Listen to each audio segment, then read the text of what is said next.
Hello friends, आज की class में हम शब्द और उसके भेद को जानेंगे। तो सबसे पहले शब्द किसे कहते हैं या शब्द की परिभाषा क्या है। तो शब्द की परिभाषा क्या है? शब्द दो या दो से अधिक वर्णों या ध्वनियों के सार्थक मेल को शब्द कहते हैं। जैसे गाय, कपड़ा, रोटी, मकान। मतलब उस शब्द का अर्थ होना चाहिए। शब्द के चार भेद होते हैं। आइए यहाँ देखते हैं।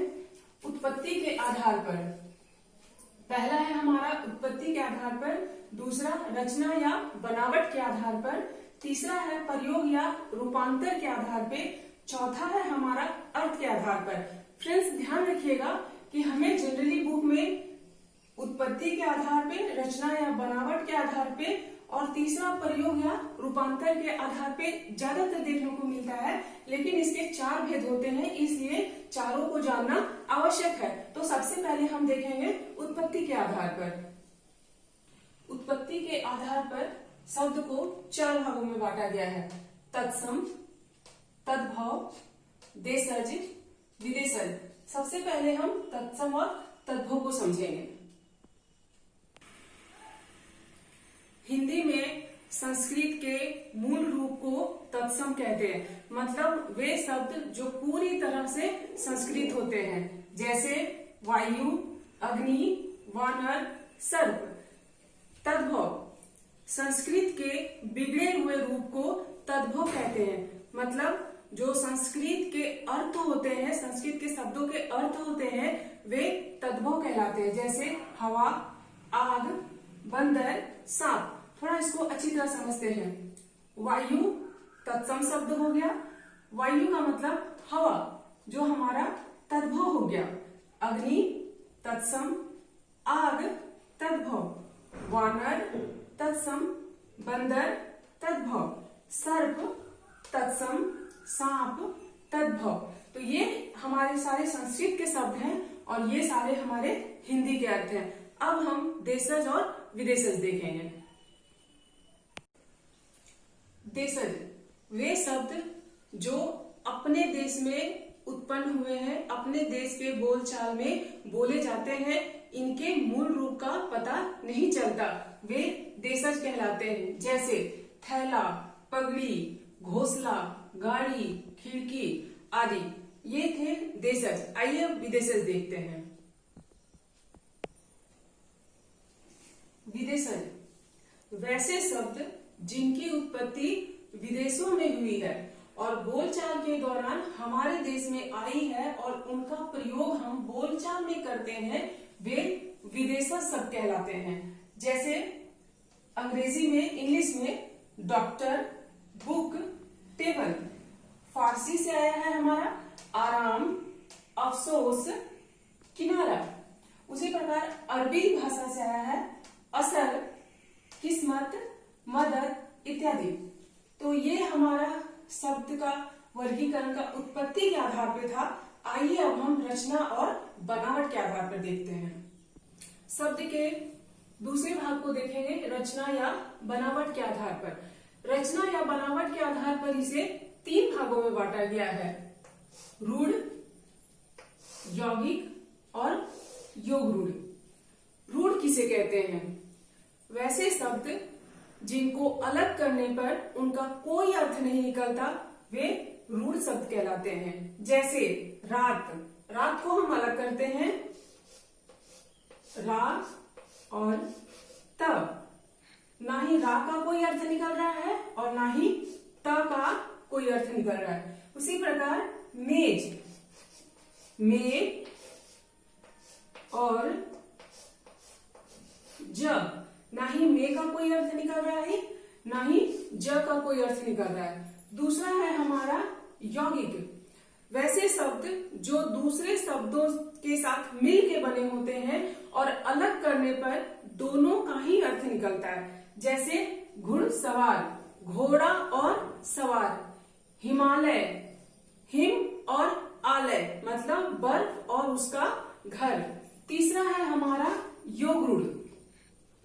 वैसे शब्द जो अपने अर्थ को छोड़कर एक विशेष अर्थ प्रदान करते हैं, उसे हम योग रूढ़ कहते हैं। जैसे पंकज मतलब कमल, कमल का फूल। चक पानी, मतलब भगवान विष्णु जिसके हाथ में चक्र है। तो ये था हमारा रचना और बनावट के आधार पर। अब हम देखेंगे प्रयोग और रूपांतर के आधार पर।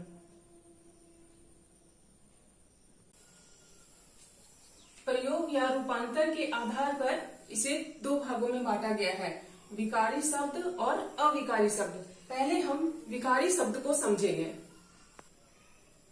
विकारी शब्द किसे कहते हैं? ऐसे शब्द जिनका भाषा में प्रयोग करते समय उनका लिंग, वचन, पुरुष और कारक के कारण अपना रूप वे बदल देते हैं, विकारी शब्द कहलाते हैं। जैसा कि विकारी शब्द से ही पता चल रहा है कि विकार जिसमें कोई अवगुण हो, दोष हो, वो कंप्लीट नहीं होता। तो आइए हम थोड़ा इसको एग्जाम्पल से समझते हैं। जैसे यहाँ है बेटी का, लिंग परिवर्तन बेटा। बेटी आपका हो गया स्त्रीलिंग और बेटा हो गया पुल्लिंग। सेंटेंस वाक्य के मांग के अनुसार ये परिवर्तित हो जाता है। बेटी का, वचन परिवर्तन बेटियां। बेटी आपका एक वचन हो गया और बेटियां ये आपका बहुवचन हो गया। तो ये भी वाक्य के मांग के अनुसार होगा। तीसरा है हमारा बेटी का कारक प्रयोग। बेटी का कारक प्रयोग बेटियों के लिए। कारक चिन्ह होता है ना हमारा, कर्ता ने, कर्म को, करण से, इस प्रकार 8 है उसके। तो ये भी कारक प्रयोग, मतलब उसके वाक्य में किस तरह का सेंटेंस है, उसमें क्या मांग हो रहा है, तो वो अपने लिंग, वचन, कारक और पुरुष के अनुसार अपना रूप में बदल देते हैं। विकारी शब्द को 4 भागों में बांटा गया है, जो हमारा इस प्रकार है। पहला है, इसे 4 भागों में बांटा गया है। पहला है हमारा संज्ञा।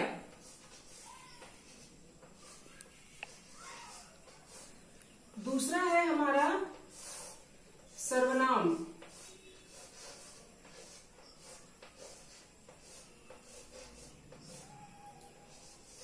तीसरा है हमारा विशेषण।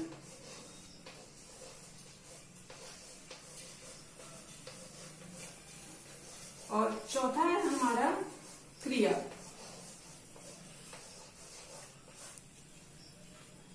विकारी शब्द के कितने प्रकार हैं? 4 प्रकार हैं, संज्ञा, सर्वनाम, विशेषण और क्रिया।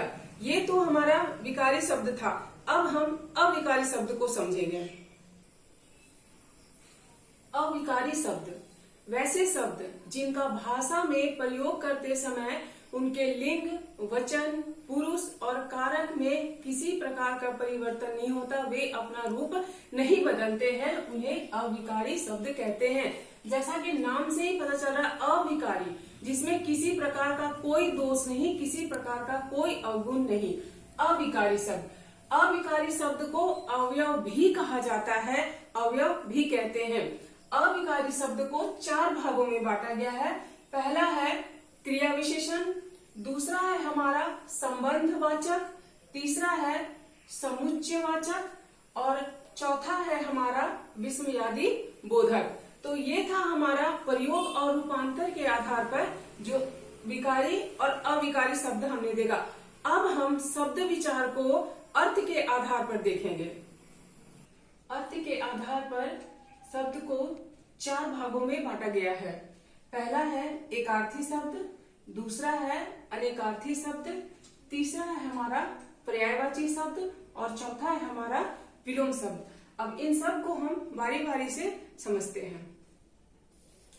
एकार्थी शब्द वैसे शब्द जिनका अर्थ हर स्थिति में एक ही हो और हम उसी को सिर्फ बोल सकते हैं।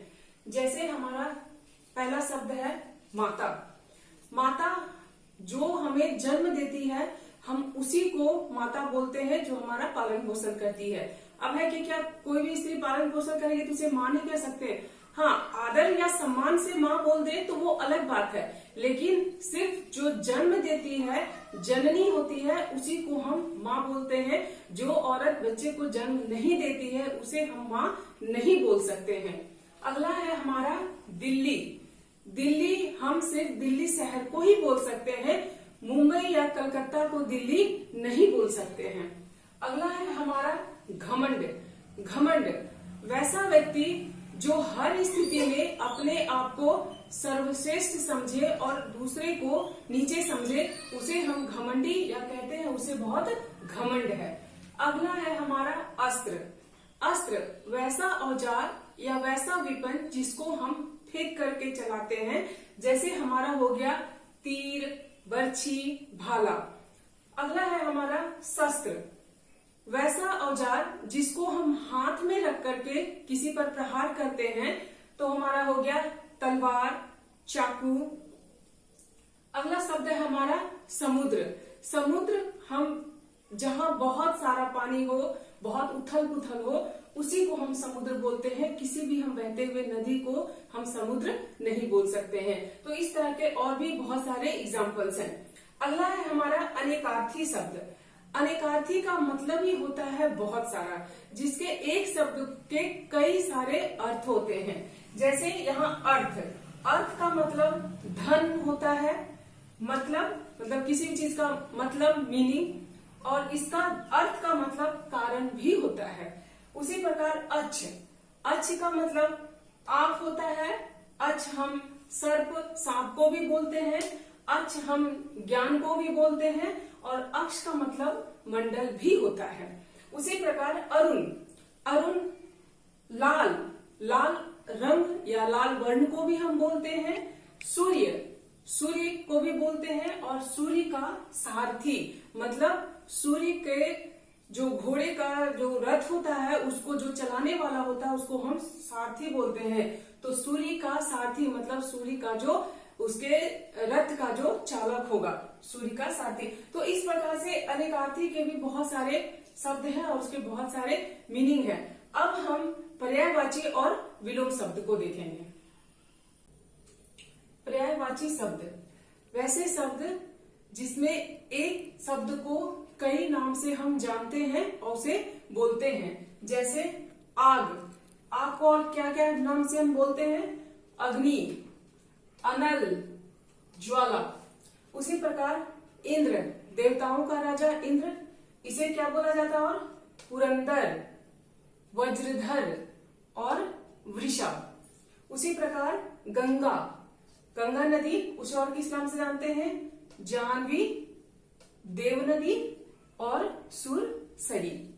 उसी प्रकार है हमारा घोड़ा, घोड़ा को और कौन से नाम से जानते हैं? घोटक, बाजी, सैंधव। तो ये थे हमारे पर्यायवाची शब्द। इस तरह से और भी कई सारे शब्द हैं। आगे हम देखते हैं विलोम शब्द। विलोम या उल्टा शब्द, विलोम शब्द को उल्टा शब्द भी कहते हैं।